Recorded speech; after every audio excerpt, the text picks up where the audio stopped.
नमस्कार, मैं doctor Manju Bhargavi language tutorial में आप सभी का हार्दिक स्वागत करती हूँ। आज हम लोग कन्हैयालाल मिश्र प्रभाकर जी द्वारा लिखित आनंद के क्षण गद्य का सारांश जानेंगे। लेखक पाठकों से कहते हैं कि जिंदगी संघर्ष से भरी हुई है, एक के बाद एक खींचतान लगी रहती है और चैन नहीं मिल पाता। इसीलिए जीवन में उन क्षणों की बहुत कीमत है जो जीवन को गुदगुदाते हैं और खींचतान की तेजी को बुला दे। लेखक पाठकों को सुझाव देते हैं कि अगर कोई अपनी किसी मित्र से बात कर रहे हैं तो घड़ी का मुंह दीवार की तरफ देनी है, या फिर घड़ी याद दिलाती रहती है कि इतनी देर हो गई है तो वह क्षण खंडित हो जाता है जो मित्र की बातचीत से मिलता है। आनंद के क्षणों का उदाहरण लेखक इन प्रसंगों द्वारा व्यक्त करते हैं। उदाहरण एक विद्वान को उनके देश के राष्ट्रपति के साथ शिक्षा के प्रचार पर विचार करने का सुअवसर प्राप्त होता है। उस सुअवसर पर विदेशी विद्वान भी हाजिर होते हैं, पर उस दिन हमारे महाशय थोड़ा समय बिताने के बाद हाजिर होते हैं। कारण से पता चलता है कि वे उस समय बाजार में कबूतरबाजी का मैच देख रहे थे। राष्ट्रपति इस कारण पर गुस्सा होते हैं, पर उत्तर सुनने के बाद हंसने लगते हैं। उत्तर था कि यह जरूरी काम ही था मेरे लिए, यह तो आनंद का प्रश्न है। पर अचानक जीवन में आनंद का गुदगुदाने वाला जो क्षण आ गया है, मैं भला उसकी उपेक्षा कैसे कर सकता। उदाहरण 2, गुरुदेव रविंद्रनाथ टैगोर की चप्पल की कील उखड़ी हुई थी। वे ध्यान न देते हुए सभा में भाषण देने चले गए। कील पैर में चुभती रही और खून रिसता रहा, पर उनके भाषण का प्रवाह बहता रहा। वे भाषण देकर मंच से उतरे तो लोगों ने चप्पल के बारे में प्रश्न किया और पूछे कि जब कष्ट हो रहा था तो आप रुके क्यों नहीं। गुरुदेव ने प्रसन्नता से उत्तर दिया कि सब बंधु भाषण सुनकर आनंद ले रहे थे, तो ऐसे क्षण में दुख की ओर ध्यान देता तो वह क्षण खंडित हो जाता। तीसरा उदाहरण, प्रसिद्ध आलोचक आचार्य श्री रामचंद्र शुक्ल और उनके कवि मित्र दोनों भी एक सभा में जाते हैं। शुक्ल जी जब अपनी कविता पढ़कर सुनाने लगे तो उनके कवि मित्र लोगों से बोले कि अब आप असुर की कविता सुनिए। असुर का 2 अर्थ है, एक राक्षस और एक बिना सुर की। शुक्ल जी उस चोट को सह गए और अपनी कविता पढ़कर आ गए। अब कवि मित्र का बारी थी।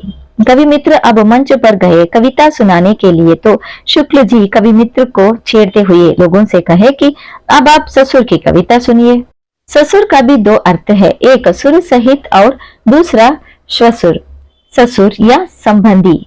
एक गाली भी। इस पर सारे लोग आनंद के कारण हंसने लगे। इस तरह बुद्धिमत्तापूर्ण ढंग से आनंदमय क्षण का जन्म हो जाता है। चौथा उदाहरण, प्रसिद्ध अभिनेत्री ग्रेस केली जनवरी में मां बनेगी, ऐसे समाचार पत्रों में समाचार हुआ था। उस पर एक बच्ची मां से सवाल करती है कि उसे क्या पता कि वह जनवरी में मां बनने वाली है। बच्ची की संदेह को और एक बच्ची निवारण करती है कि वह सारे समाचार पत्रों में आया हुआ समाचार है तो अभिनेत्री भी पढ़ी होगी कहकर। यहाँ पर अबोध बोल भी सबको हंसाकर आनंद के क्षण का निर्माण हो जाता है। पांचवा उदाहरण, विश्वविख्यात लेखक H.D. वेल्स की पुस्तक shape of things to come पढ़ने के बाद एक अभिनेत्री उनसे प्रश्न करती है कि वे किसी से पुस्तक लिखवाए। अभिनेत्री के प्रश्न का उत्तर लेखक देने से पहले पूछते हैं कि उसने किससे पुस्तक पढ़वाया। जरा सी सहिष्णुता और सरसता ने नाराजगी के क्षण को गुदगुदाने वाला क्षण बना दिया। षष्ठम उदाहरण, एक बार लेखक श्री पद्म सिंह शर्मा और कवि श्री जगन्नाथ दास जी साथ चल रहे थे। शर्मा जी पतले और जगन्नाथ दास मोटे थे। नाथ जी से पूछते हैं कि वे जनवा से जैसे चाल क्यों चलते हैं। तब जगन्नाथ दास उत्तर देते हैं कि क्या वे कोई डाक हरकाए तो नहीं है कि जब चले भागते हुए चले। दोनों भी इन बात पर बालकों की तरह हंसने लगते हैं। सप्तम उदाहरण, महात्मा गांधी जी गौओं की सेवा के लिए संस्था की स्थापना करते हैं।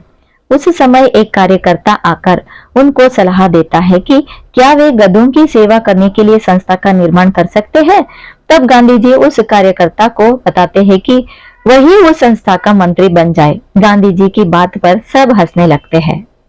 अष्टम उदाहरण, लॉर्ड जॉर्ज के पिता गधे की गाड़ी चलाते थे। उन पर लोग हमेशा मजाक में हंसते थे कि एक दिन लॉर्ड जॉर्ज कहते हैं, दोस्तों मेरे पिता वाकई गधे की गाड़ी चलाया करते होंगे, पर वहां गाड़ी तो बिक गई। हाँ, यह गधा अभी तक मौजूद है।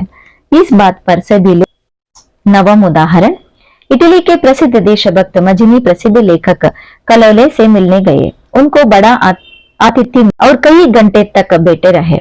मंजिनी से बोले, आज की शानदार मुलाकातों से बहुत आनंद और इस क्षण की याद बहुत दिनों तक जीवन को गुदगुदाने रहेगी। इन सारे उदाहरणों के साथ लेखक गद्य की समाप्ति करते हैं। धन्यवाद।